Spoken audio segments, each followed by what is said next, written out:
And I'll go to slide 1. Okay.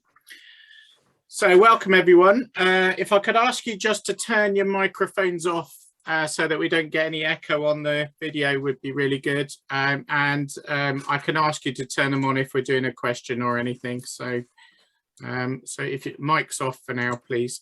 There we go.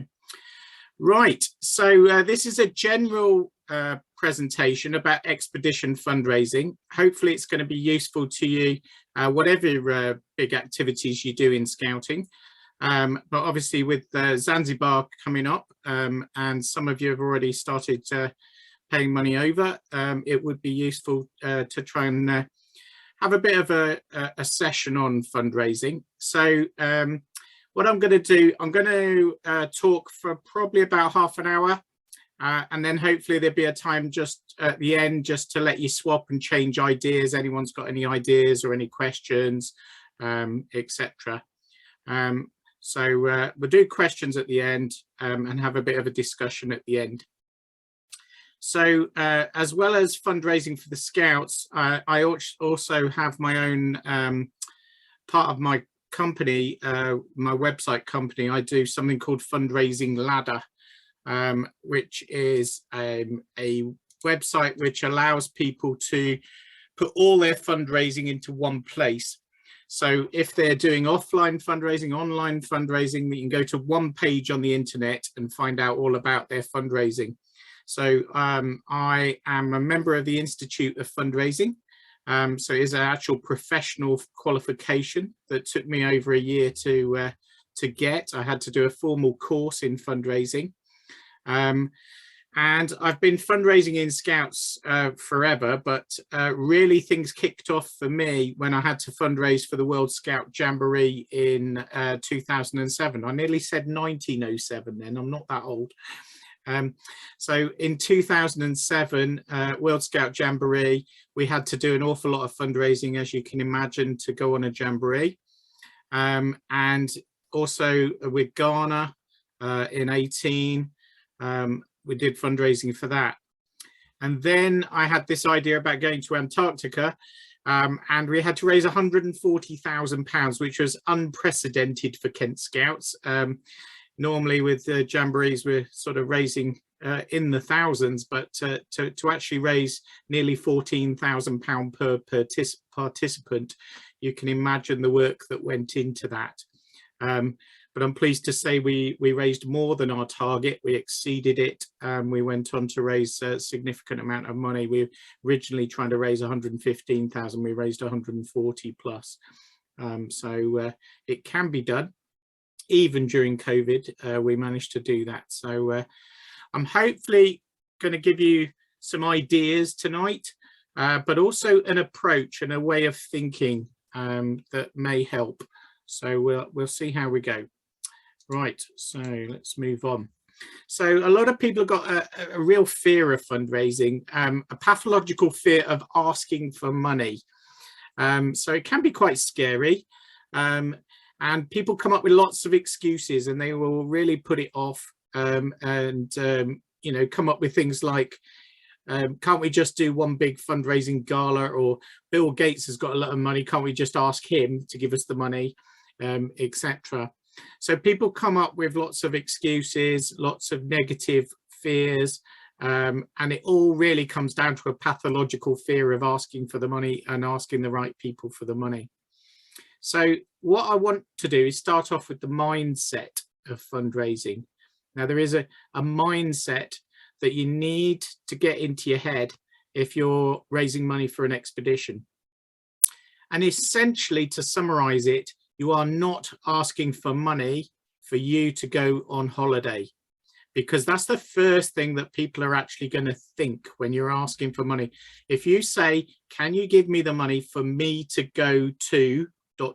Zanzibar, then what you're doing is you're reinforcing that person's idea of why you want the money.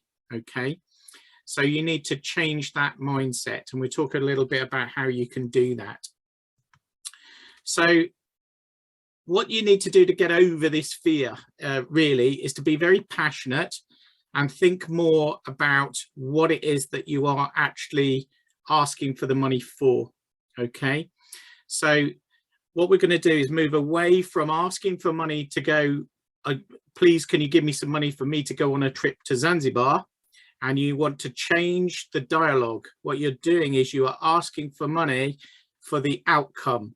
And in this case, what sort of things might be the outcome of us going to Zanzibar? So by all means, put it in the chat or switch your mic on and give us some suggestions. Why might we be asking for the money? What's the outcome of our project?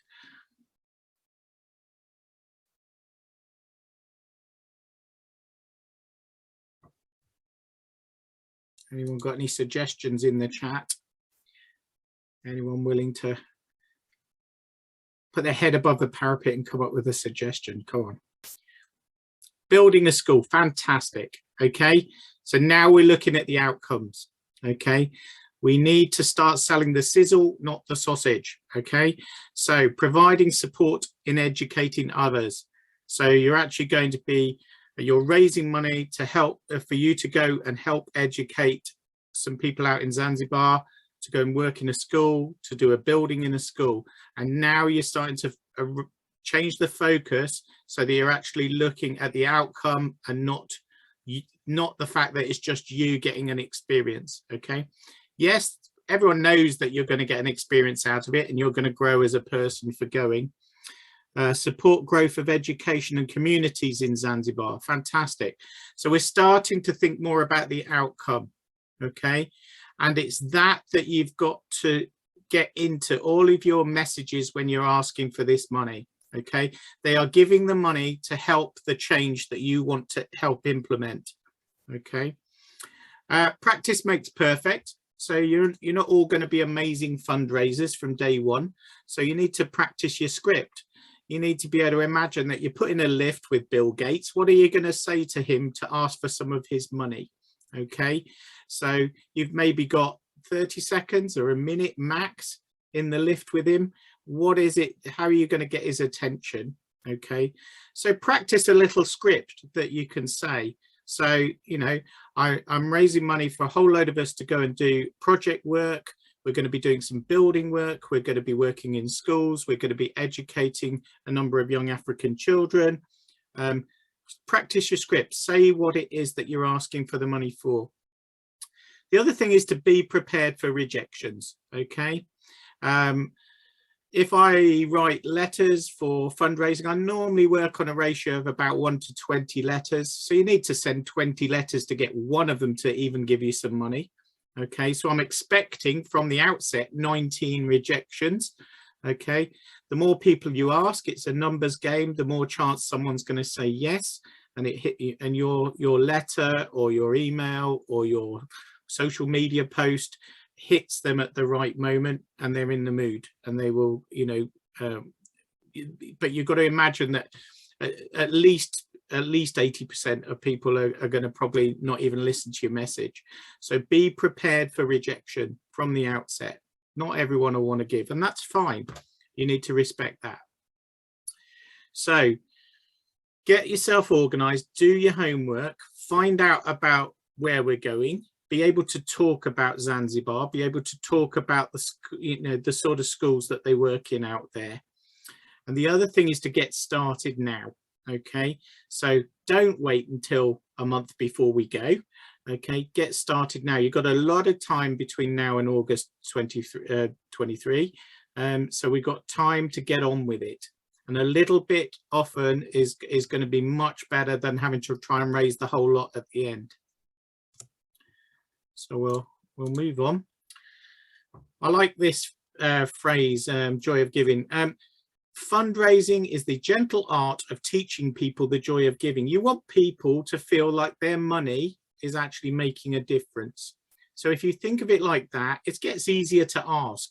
They're giving you the money for you to achieve that outcome, and they can feel good about helping you achieve that outcome. Now, I'm aware that we've just hopefully got payments coming in for the 1st of April from most people on the call, unless you joined very late, in which we're giving you a little bit of extra time because we're not being invoiced for you until August. But most people have probably at this stage gone to the bank of mum and dad. Okay, and you know what I mean by the bank of mum and dad.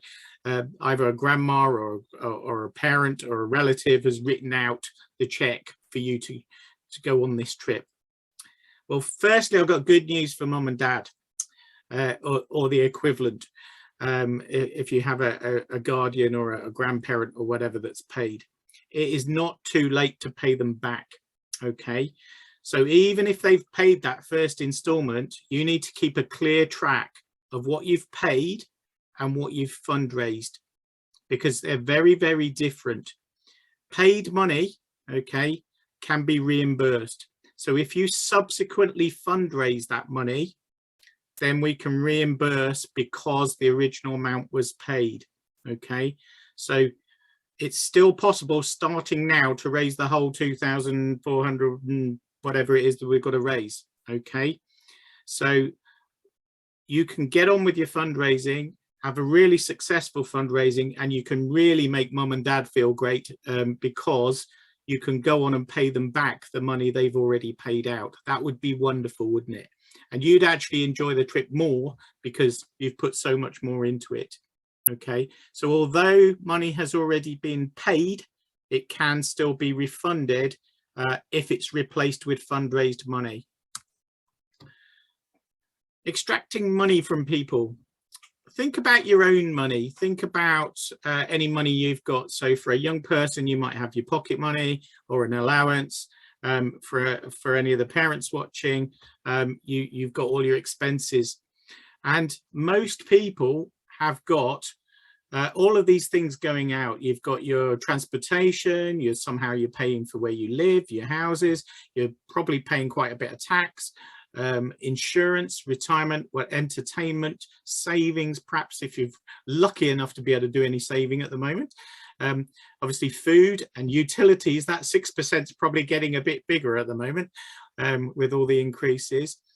But there's this other stuff. So hopefully, after most people have got their monthly salary or however they get paid, they've possibly got 10% that they can spend, or if we bring in the entertainment, probably 10 to 15% of their income, okay, that they can spend on what they like. So it's not a huge amount. You need to respect that. You're trying to have a bit of that money.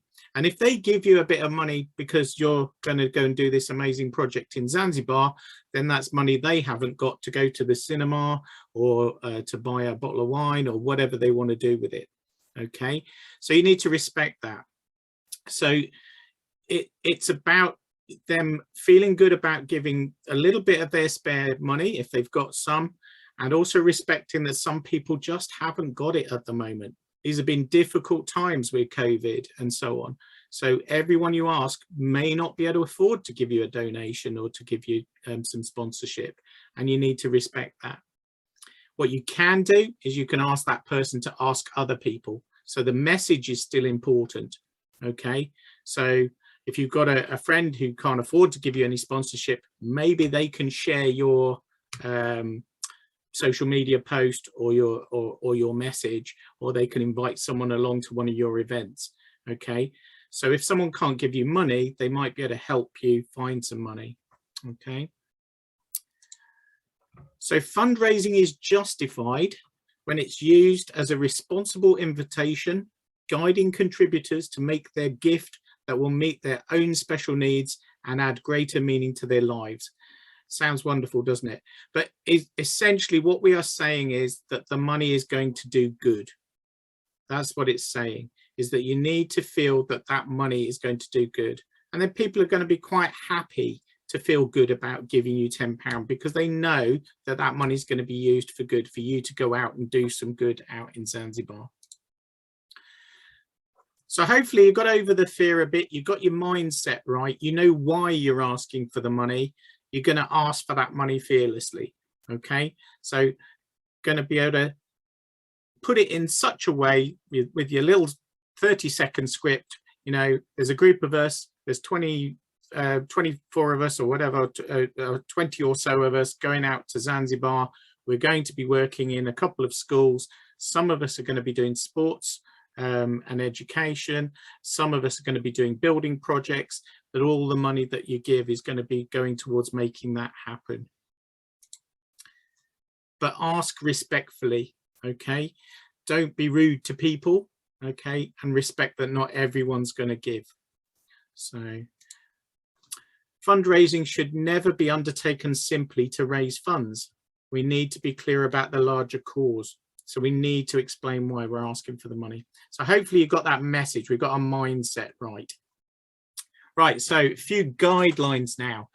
So we need to be ethical about our fundraising. Now, you know, for a big fundraising organization or a charity, it's quite important. I know for sure that Save the Children is a charity that I'm involved with raising money for, have just turned down a huge donation from a large organization who invests in arms dealing. And so they could have had a huge donation, but because it went against their ethics, they turned it down.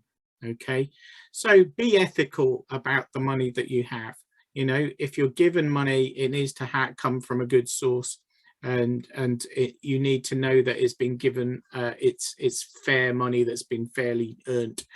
Okay, have a cancellation policy. So keep a track. You need a fundraising record sheet. You can do this in a spreadsheet or just on a piece of paper, because you're not too many. Keep a track of money that was raised, where you raised it, who it was from, and so on. It may be for whatever reason that you don't get to go to Zanzibar because ... you might break your leg or whatever the week before. Okay, at that point you have a legal obligation to go back to your primary funders and offer them the money back. Okay, they gave that money in good faith for you to do that work with it. So it's really important that you keep a reasonably good track. Now, I'm not talking about writing down every 5p that someone puts in a pot that when you're doing a bake sale or something. Okay, but if somebody gives you £200, you know, check, then write it down. If somebody gives you a substantial donation, write it down. Okay, because those are the people you really have an obligation to go back to and say. So fundraising money belongs to the charity that you're raising it for, in this case Kent Scouts, okay, as opposed to paid money if you just pay the money over from your own account or from your parents' account. Okay, so that fundraised money belongs to Kent Scouts. Okay, so it's really important that we know who to give it back to if there's any reason to at any point. Right, let's get to the exciting bit of actually trying to raise some money now. So we've got various ideas. I would recommend a few organizations. I used to recommend Virgin Money Giving because it was the cheapest. Unfortunately, Virgin Money Giving, you may know, they were the sponsors of the London Marathon. They have finally wrapped up after many, many years. So Kent Scouts has had to close its Virgin Money Giving account, which is a shame. We've replaced it with Just Giving. If you want to have a Just Giving page, you can easily do that. If you go on, set yourself up a Just Giving campaign, and you can raise money for the charity Kent Scouts. Okay, and just let me know that you've done it, and I will see that money coming in for Kent Scouts, and I'll be able to earmark it for you. Be aware that you will probably not get the exact amount that is raised on the page. So, for example, if your aunt goes on and onto your Just Giving page and gives you £10, you may only end up with £8.50 of that. Hopefully, she will tick a box to say that she's also going to pay the fees as well. And hopefully, she'll be able to apply for gift aid on it at the time of giving. Those things cancel it out and you still get your whole tenner. Okay. So encourage people, if they are giving, maybe they'll be willing to tick the box that says they will pay the fees. Okay, that way you get all the money they've said they're going to give you. All right. So if you've got any questions on that, we can talk about it afterwards. So that's Just Giving. There's another organization called Easy Fundraising, which you may have come across, and it's possible to get people when they do their shopping to raise money for you. Okay, and again, you can do that in the name of Kent Scouts. If you want to do any text giving, so people can text you a code and money, I can set that up for you. So we have a Kent Scouts donor account, which is basically a mobile phone number. People can text Zanzibar and your surname, and they can text that to a number with an amount, and it will donate that amount to your funds. So that's something I can set up for you if you're maybe ideal, if you're running a race or something and you want to get sponsors at the race, and you can just say text me on this number with this code, and I will get that amount. So we can collect money in for you that way. So you could set up a Just Giving page if you want. You can set up a donor text giving. If you want to just do it yourself, GoFundMe is a good way to go. But again, make sure you're aware they do have their charges and they will take some money off you. But perhaps set up a GoFundMe page or a Just Giving page. Just Giving's already got Kent Scouts, so GoFundMe, you're on your own. And don't forget social media. It's a great way of promoting what you're doing online, whether you're on Snapchat, Instagram, you can do it on TikTok. You can do a little video. I know some of the ones that are going on the Jamboree are doing great little videos, and then just put in their sponsorship link, their Just Giving link, or details of how to sponsor them on the video. So tell them what you're doing, do a little video, do something fun, and it can get noticed on social media. So think when you're fundraising online about these 6 things.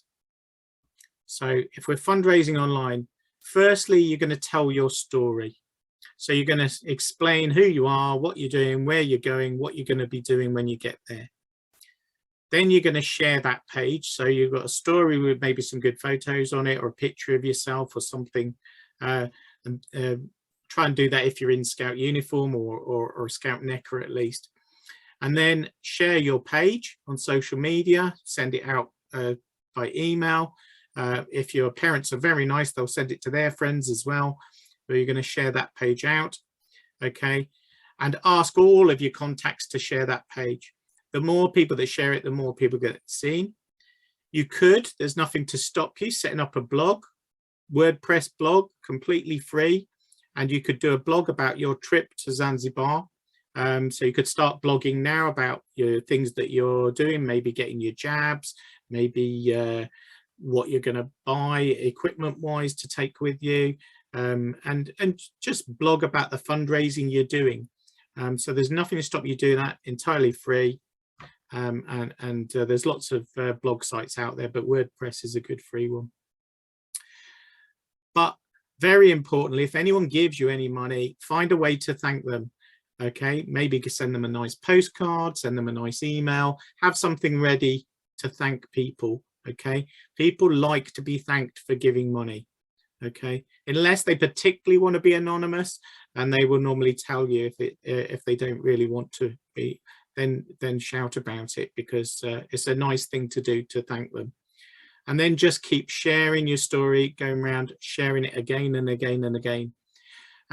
21 days is a special amount of time. If you tell people every day that you're doing this, you're going to drive them nuts. If you tell them every hour, you're really going to drive them nuts. So 21 days is about right. It's long enough that they've remembered. They're just about to forget about you. Okay, a month is probably too long. Okay, so every 3 weeks you need to be putting something out to all your friends on social media or whatever, saying this is what I'm doing. And then it won't be annoying, but it'll be enough to keep reminding them of what you're doing. And you can update them. You can tell them how much you've raised so far and so on. So that's a typical amount of time that you would use to give them updates. Right, I'm going to share a few of my favorites, but there are loads and loads of fundraising ideas out there. But one of my big favorites is auctions, and you can eBay auction, but eBay have got their, quite expensive charges for things. So depending on what the item is that you're auctioning, if you've only got a book or a DVD that you're auctioning that you don't want anymore, yeah, it can be worth doing it on eBay, but be aware that you're probably only going to get half the price of what it's worth. A site that I can recommend and I use a lot is jamboree.co.uk. jamboree.co.uk. I'm going to stop this share and I'm going to show you one of our Jamboree auctions. So let's just show you. Hopefully I can share this page. Let's see if it's working. With me. Oh yeah, right. I'll share that. So this is a Jamboree auction that I've set up for our request project. It's really easy to do. And you just set up a jamboree.co.uk account. And what's really nice about Jamboree is you can auction all your stuff. They will have 5%. So you just need to build that into your prices. Okay, so they will take 5%. So you have to pay them 5% at the end of the auction. You can run your auction for a period of time. This one that I'm running is going from 9 AM on the 1st of July this year to 9 PM on the 10th of July. Look how far ahead I'm planning this. It gives me time to promote the auction. Okay, gives me time to collect in new auction items that people are giving me. So this is now the 28th of March. This auction doesn't run until the beginning of July. So it's a really good example here because I've got this ready to go. We've been given lots of items to auction for our Antarctica project. And so you can see here, we've already got some great listings, some unique items. We've got some signed books, all sorts of items that we've been given, but these have all been donated by people. So it hasn't cost me anything. And we list those. And if we click on a particular item, let's find out about this. You can see there's a picture of it. You can actually see the detail of what it is. So this is one of those old Viewmasters that you can look at pictures of penguins on. And that we've set an opening bid price. We set it to £9. So the first bid on that will be £10 because we've got it as bid increments of £1 and the minimum bid is £10. So you can set a minimum price. And that means that if you've got a valuable item, then it's got to go for a certain amount. Really easy to set up and you can edit these things. So if we wanted to add a new item to my auction now, because I'm logged in, we'd just post an item like that. I'd just put in an item title. I'd put who donated the item, so they get recognition, starting bid. You can select it, one or more images, and you post it. It runs the entire auction for you. And as I say, their charges are 5%. So you're aware of that up front. You know it's going to cost you 5%. You've got the option when people pay for items of them paying you directly. So they can't pay online, but you can just say, oh, well, you can send me a check afterwards, or you can make a back payment or whatever to you afterwards. And then you can pay that in as your into your Zanzibar fund. So that is a really, really good way if you've got a load of staff, or so you can collect some donations to raise some money. So that's called Jamboree. Let's go back to our slides. So I'm not going to do the whole A to Z, don't worry, we're not going to take all night. So I'm jumping to M next. So we've leapt through the alphabet to M. Merchandise. You will have some badges to sell. I will have those possibly in about a month or two's time. So they won't be coming straight away, but you will get some initial badges. if you're good at selling badges and you think you can sell loads more, it will then all be set up as an order, so you can place an order for more. So you will get some free to sell, possibly 10 or 20 to sell for free to raise money, and then if you want more, you buy them at 50p and sell them at £2 or whatever to make the profit. So once we've got it set up, you'll be able to order more. Merchandise is good, but the problem with merchandise is you can end up with piles of stuff that's unsold. Okay, so you need to make sure that you've got a market. If you don't want to be buying 300 badges and then sit there with them unsold. So you need to know that you can sell them. You've got opportunities to sell stuff. So merchandise can be very profitable, and we will have badges to sell, etc. And there's nothing to stop you creating your own badge, your own pin badge. One of the girls on the Antarctica expedition, she created a little pin badge of a penguin. There's nothing to stop you coming up with your own design of a Christmas card or whatever for you to sell for the project. Make sure that anything you sell includes the Kent Scouts charity number, so people know that they're giving the money to charity. Okay, right. S is for sweepstakes. Now I'm really fond of sweepstakes. The reason I love them, I'll explain what a sweepstake is just in case anyone doesn't know. So for example, one summer I was raising money for an expedition, and I wrote down all the names of the Wimbledon players on a couple of sheets of A4, and then people just paid me £5 to buy a Wimbledon player. So they randomly allocated one, or they chose a particular Wimbledon player.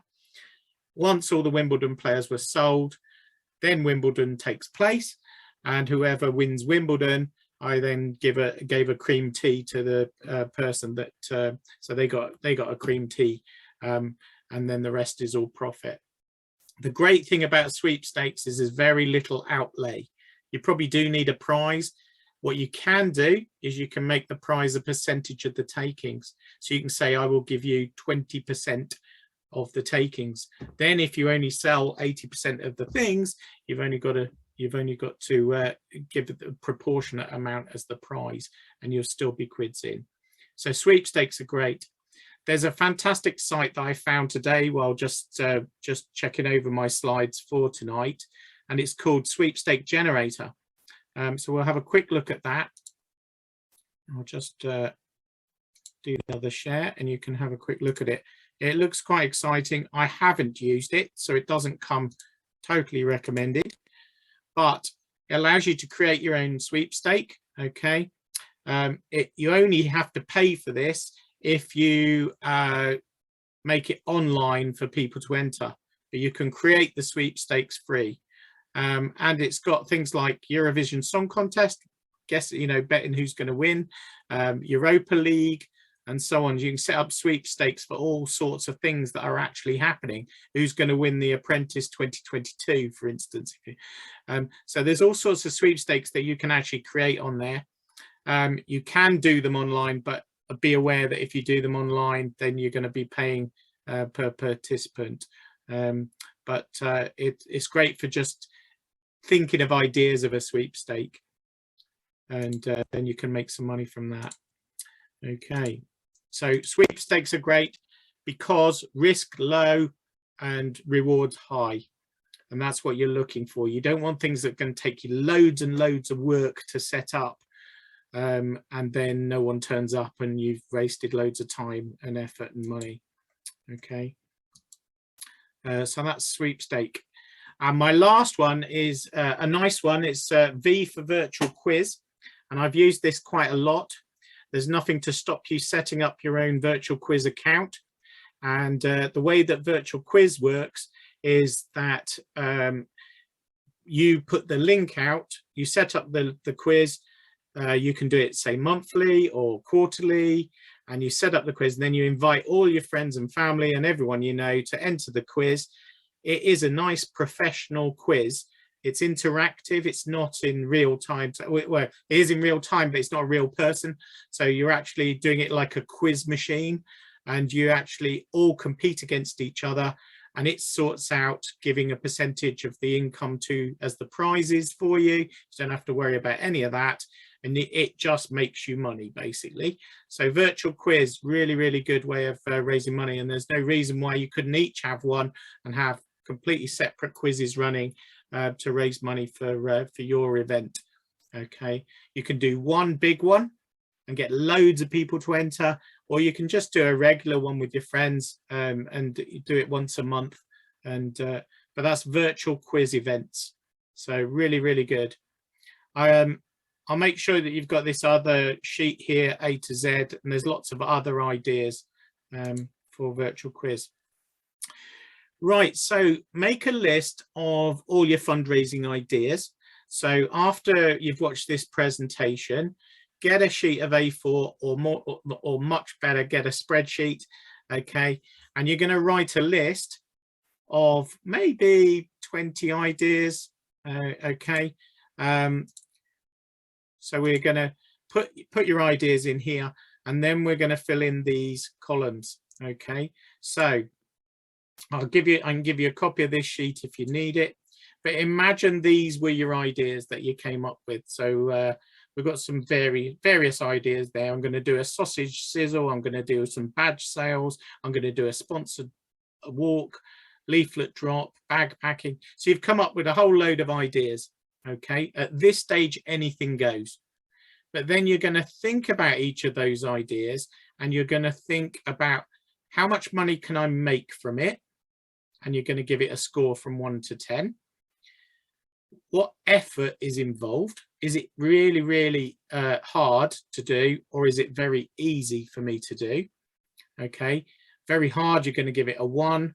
Very easy. So for example, coffee morning, what do we reckon? Probably quite a lot of work involved in setting up a coffee morning. It might be a 3 or a 4. Okay, but the potential revenue might be quite high. You could do quite well from a coffee morning, so you might give that a 7 or whatever. So you go along. Then how likely is it going to be successful? Okay, 1 low, 10 high. How unique is your idea? How special is it? Is it going to capture people's attention? Is it original? And so on. Again, not very, very unique. You're going to give it a 10, because it might be what you've come up with, this idea that no one else has. Okay, 1 if it's just another quiz. Yeah, so you need to have a think about how unique it is. And this last one, is there any chance of any organization or group matching your funding? So sometimes people have a parent who works for one of the building societies or whatever, and that building society will match fund. So if you raise £20 for your charity, they will match fund it, and that becomes £40. Okay, so look out for match funding opportunities. Sometimes they're out there, and there are organizations that will match fund. If they know you're fundraising, they will match it for you. Okay, but have an ask around your friendship group and your family group. Someone might know about match funding. We've got someone who's going to Ghana this year, who's definitely a match funder, I think. So yeah, well useful. Right, so we've filled it all in. We've put some values in, and I've got some example values here, so we can compare. Bag packing, potential revenue very high. Okay, and then something sponsored head shave, potential revenue maybe a 4. Okay, these are only examples, but it's what you feel. How much effort is involved? So we've gone through a quiz night, you know, quite a bit of effort to sort it out, but then there's a potential revenue. How likely is it that you really think it's going to be successful or not? How unique is your idea? Okay, so is it sort of quite original, or is it just something that everyone's doing all the time to raise money? And then finally, you're going to give it a 1 or a 10 rate, basically. 1 if you can get match funding, 10 if you can get match funding, and 1 if you can't. You're going to add up all these points, and then what you're going to do is put them in order, and you're going to drop loads. Okay, because you want all your effort to be on the ones with the highest score. So I've gone down and I've picked those ones because they're giving me the highest score. So don't spread yourself too thinly. If you've got 20 ideas, maybe only do, 6 to 8 of them. So pick your 6 to 8 top ones and put all your time and effort into those. Okay. So as a result of this, I've decided I'm not doing a coffee morning. It's really not going to make enough money. Okay. I'm not doing a sponsored head shave. Fantastic. I get to keep my hair and I can, not be bald while I'm doing everything else. Okay. So that's basically, you're going to pick your top 6 to 8 ideas. Once you've picked your top 6 to 8, you're going to do this spreadsheet or put it on paper. Okay. And let's just step back one. Right. So look what I've done. I've picked my top 8 ideas and I've added up a plan of how I think I'm going to raise the £2,500 or £2,400, say. So my fundraising target is 2,400. And I write in this original plan column how I think I'm going to do that. Okay. So in this case, I'm going to request sponsorship from friends, groups, districts, businesses. And I reckon I can get £800 by writing letters to different companies and so on. I reckon I can raise about £300 on a sponsored walk or bike ride and so on. And I go down and these have got to add up.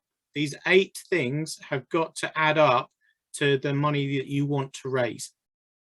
And then you copy exactly what you got in there into your current plan. Okay.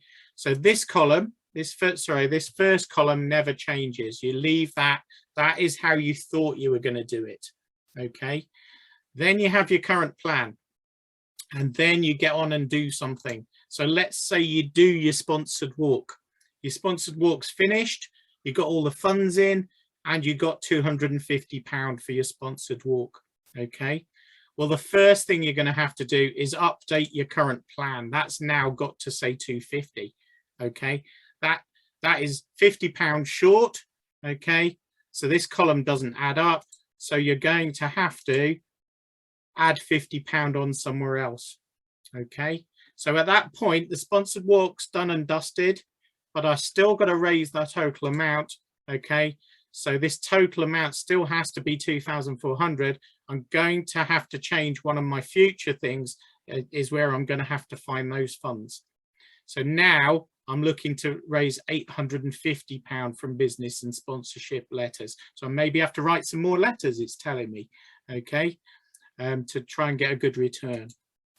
Now I do some badge sales. Wow, I made £145. I made £45 more. This time, when I update this to 145, I can now choose, okay, that because this has now gone to there, I can now choose, maybe I don't have to get so many sponsorship letters because I made 145 on this. You get the idea. So this one stays still. This one changes depending on what happens. And this is your actual funds. So the money that you've got in. So you need to keep this up to date because it will focus your mind. Once I've done my sausage sizzle, I now know how much I've made for that, put it in. Was it successful or not? If it was more successful than you thought, you're going to be able to save a bit of effort somewhere else. If it was less successful, you're going to have to put in more effort somewhere else. And it's very simple. Okay, so we've now got £395. And now we can get on with the next event and so on. Hopefully that makes sense. It's very simple, 3 columns, and with your 6 to 8 things that you're doing to raise your money. Okay, so we're going to have some time for me to shut up, and 5-10 minutes. So I'll put 20 minutes there, but as long as you want, really. Feel free to switch your mics on, okay, and have a little chat in groups. We've only got so many on the call, so we'll just have an open chat. How could you raise £2,400? What sort of ideas have you got? I've got some questions to your actual presentation first. Yeah, go ahead. Go ahead. Is that okay? I've been jotting them down as you've been talking. Yeah, of course. So yeah, absolutely. So when you say so if you're collecting money from something, you've done an event. Oh, let me think. Sausage sizzler. Yep. And you've got your money there in your Yep. hand. Yeah. What do you take out your costs first? Yep. Okay, so you take your costs out first. No, I don't need to see the costs. Yeah. Okay, so if it's £200 I've raised, but it's cost us 50 quid to buy the sausage and wrapped, I'll just give you 150 quid. That's fine. Yeah. And how do you do that? What do? You do that as a back transfer? Yeah, or? you just pay it in the same as any of the other payments. Yeah. What you've got to do really to help me, because it's such a nightmare to know, for me to keep track of what money's fundraised and what money's paid. So if it's fundraised money, just keep a track of it, because it shouldn't be an issue. You will probably never need to know. But if we do need to know, then it's useful for you, because then you can have money back that's not fundraised. Okay. So we just need to be honest about where the money comes from.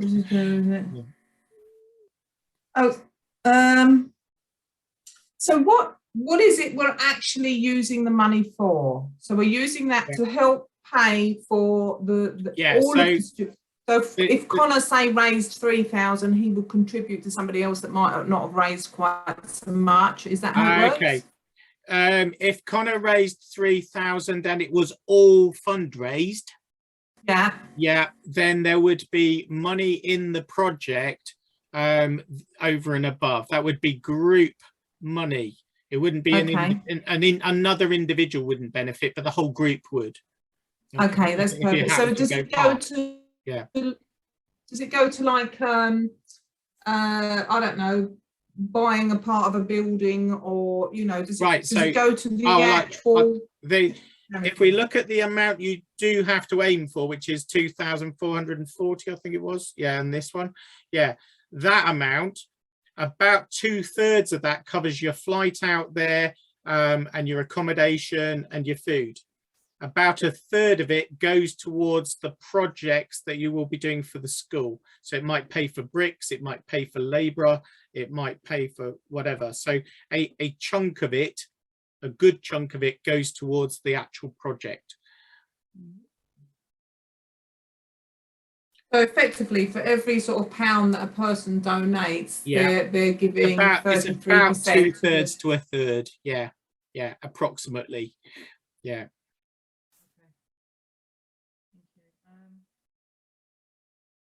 And it's useful to know that, because even when you're talking about it, you can, say to people, that's because obviously you can't do the good if you're not there. So you've got to have flights and food and things to get there and do it.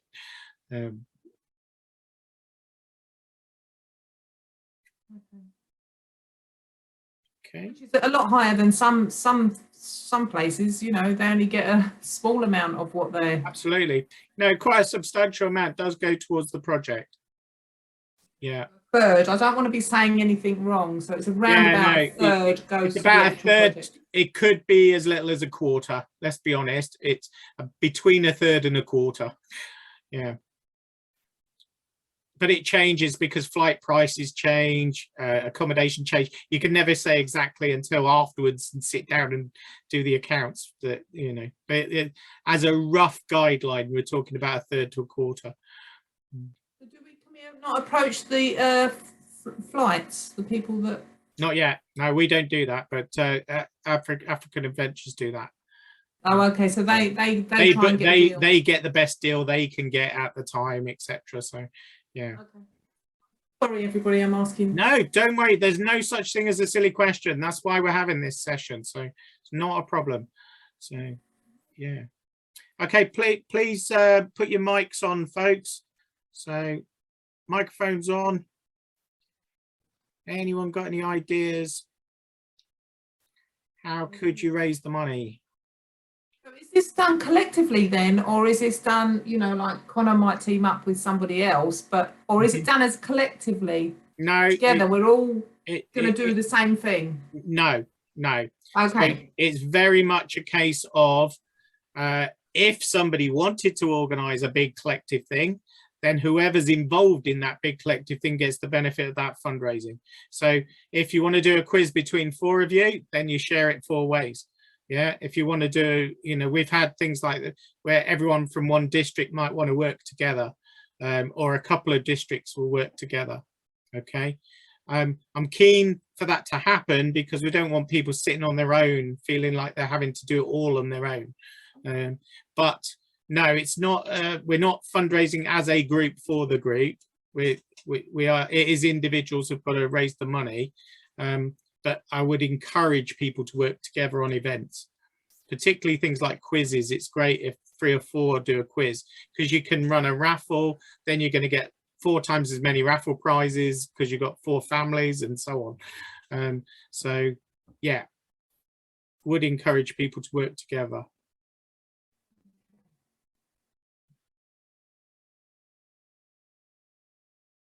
Okay, Oliver, have you got any ideas of anything that you've thought of? Luke? I'm saying people have got their mics off. I'm assuming that's either because they just don't want to talk, haven't got any ideas. So not a problem. Okay. Have we got any more questions? If you'd rather not put your mic on or your video on, just type it in the chat. That's fine. I'll see it if it pops up in the chat.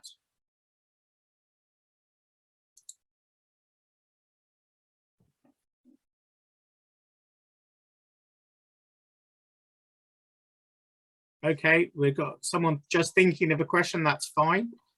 Just give you a bit of time.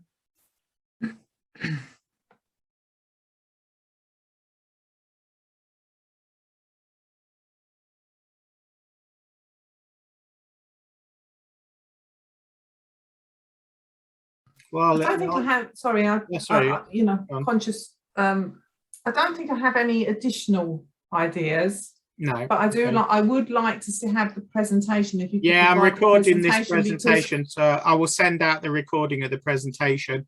I'll also send the slides as a PDF, so you'll have those. You know, you've obviously got the expertise and the skills in raising this, doing this, and I would be the School of Hard Knocks. Yes. And my son and I would be the people standing there going, "Oh, fear of asking for the information." For money, so. Yeah, thank you for the information. Don't think we have any questions. Right, I'll carry on with the presentation, I think. Let's move on. I'm aware of the time. So just to summarize then, we're looking for low risk, high profit activities. Sweepstake being a good example, because people just pay money to choose something from a list, and then you can give the prize out of the money that they've paid, even better as a percentage of the money you've taken.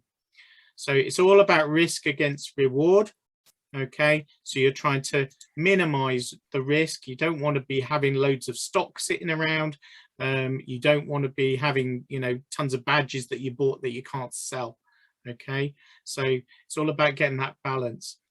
For example, if you can find a supplier that will give you very low amounts, so there are some badge companies that will sort of make you 10 or 20 badges, and you can buy it, buy 10 or 20, see if they sell. If you know they're then going to sell, then you can buy more. Okay, so that can be the way to go with that. I've said their work as a team. Please don't work in isolation. Find, you know, you're all on the Facebook group. If you're thinking of doing an event, by all means, put it on Facebook and say, I'm thinking of doing a quiz on this Saturday. Does anyone else want to come in with me and we'll work on it together? Yeah. So get your family and friends involved. And as I said, start now. Okay. If you do this sort of thing and start now, then you can slowly build up to the amount. Okay. If you leave it to the last minute, then fundraising becomes an absolute bind. It can actually be really enjoyable. You know, it can be fun all getting together for a quiz, as long as don't leave it till the last minute and when you're desperate for the money. Okay, I need to mention grants, so I'll just quickly talk about grants.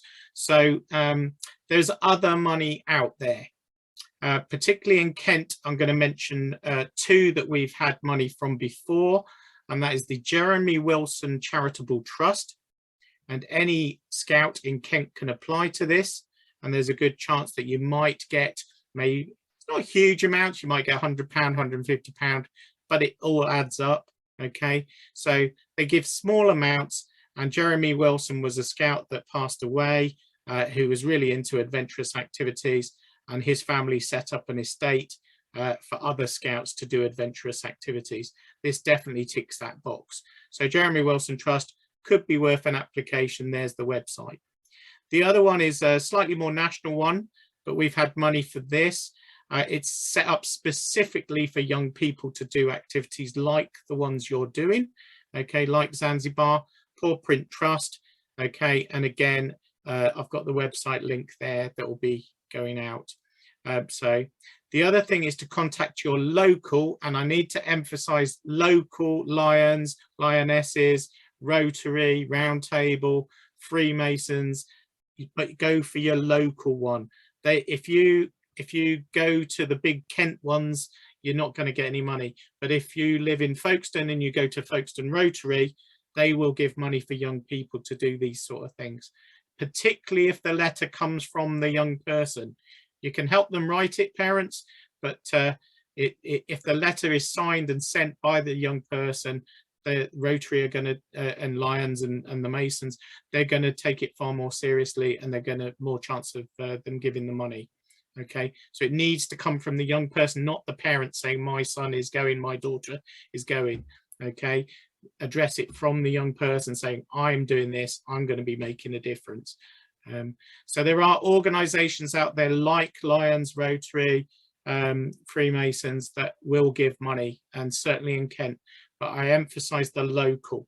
Okay, if anyone is really hard up, and I would never expect you to admit to it or say anything on the presentation, but contact me privately, and there is funding within Scout HQ that we can apply for. I have done that before for people going on expeditions, particularly for people that are suffering from financial hardship, to make sure that the young people don't miss out. So there is some money out there, and it can be achieved. Okay, I've had up to £1,000 towards a 2,400, but you have to be in a particular social economic group, etc. So don't forget to promote your efforts. So if you have a successful quiz night, shout about it. You know, write to Radio Kent, put it on the internet. You know, write a press release to the newspapers. Follow up media can get you more money in, because there's nothing to stop you saying we had an amazing thing, this was raised, this is what we raised, but if you want to donate, here's the details, or here's the phone number, here's the email address. So promote your efforts. So finally, I'm going to finish tonight because I'm aware of the hour is up and people have got lives, but final thoughts. There's no magic wand. Okay, there's no secret handshakes, no hidden tracks really.